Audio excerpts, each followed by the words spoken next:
guys, it's Kristen, and today we're going to be talking about Season 1 of Netflix's new original series, She-Ra, Princesses of Power! Full disclosure, I'm familiar with She-Ra, but I have not seen the original series, so I'm going to be talking about this reboot as kind of its own thing. I was particularly interested in checking out the show after I learned that it was being done by Noelle Stevenson. I really enjoyed her fantasy comic Nimona, and I just really like her cartoon style in general. So She-Ra and the Princesses of Power is a serialized show, which means that it has a storyline that continues throughout each episode, kind of like a really long movie. And unlike the original series, this first season sets up the characters and the relationships that we're going to be following throughout future seasons, so it kind of is like a prequel to She-Ra, if you will. Which I think is actually perfect, especially if you're like me and you're getting into She-Ra for the first time. The story is about an orphan named Adora who has grown up in the care of Hordak and Shadow Weaver, the evil ruler and his first captain, who are basically trying to take over Etheria with Hordak's evil army, the Horde. Adora, alongside her best friend Katra, have been groomed to become part of this army someday, and Adora specifically has really big aspirations of one day becoming a Force captain. That is, until she gets lost in the woods and discovers this magical sword that changes her life forever. Not only does this sword transform her into the legendary Princess of Power She-Ra, but she also ends up becoming good friends with Bow and Glimmer, who open her eyes up to the truth behind the Horde. So this whole time,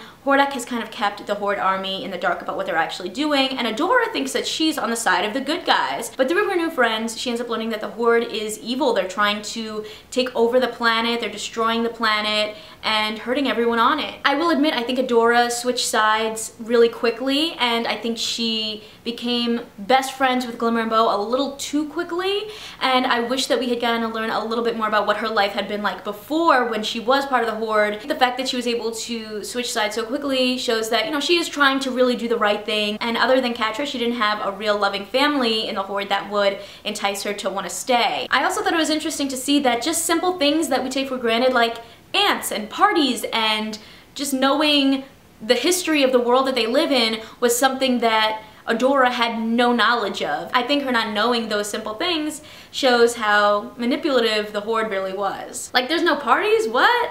Adora ends up working with Bow and Glimmer. They dub themselves the Best Friend Squad, and their goal is to try to convince the other princesses of Etheria to join forces in the Princess Alliance. Their hope is that them all joining forces and using their power will help them save the planet from Hordak. In a Princess of the Week format, we get to meet all of the different and diverse princesses of Etheria, everyone from Mermista, the sarcastic Daria-esque sea princess, to Entrapta, the tech and code-loving nerdy princess. I would say this served more as an introduction to the characters. I think we still really focused on the Best Friend Squad, but I think it'll be really helpful as we get into future seasons to kind of already have a basis of who these characters are. This show also had a really killer voice cast, including Amy Carrero, AJ Mashaka, Marcus Scribner, Lorraine Toussaint, Lauren Ash, Jordan Fisher, Sandra Oh, Gray Griffin. There was just a lot of really great talent taking on these iconic characters. Through all of this, Adora still doesn't really know much about why she's She-Ra. She doesn't know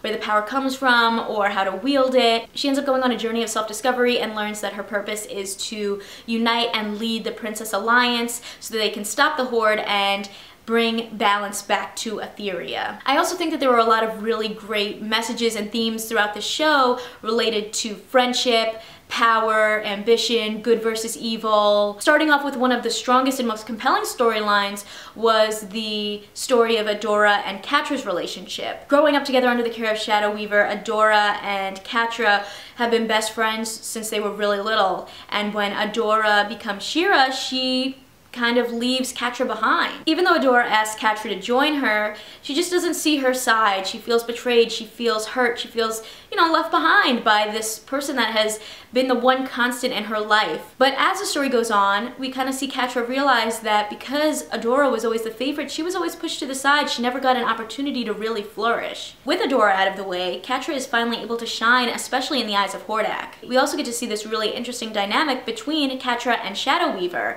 You know, she really has this resentment for this woman who raised them and who, you know, just really didn't treat her very well. Now we see the two of them go head to head because they have the same goals of trying to have a larger role in Hordak's Horde army. And we see that when Katra is on her own and faced with figuring things out by herself and being independent, she really rises to the occasion. She's smart, she's resourceful, and I think AJ Mashaka really brought a lot to playing the voice of Katra. I think she did a really excellent job. I also love that this whole show is about bringing these strong women, these powerful princesses together to make a difference. There's a lot of girl power there, and I think the show also shares that while it's great to have superpowers, sometimes you can't rely on them. I think we see that with Bo, that even a regular person can stand up and fight and join the rebellion and make a difference. Friendship is another really huge theme in this show. I think it was really interesting, especially to see Adora's journey with friendship, because, you know, she is always trying to be there for her friends. She says how she doesn't want to leave anyone behind,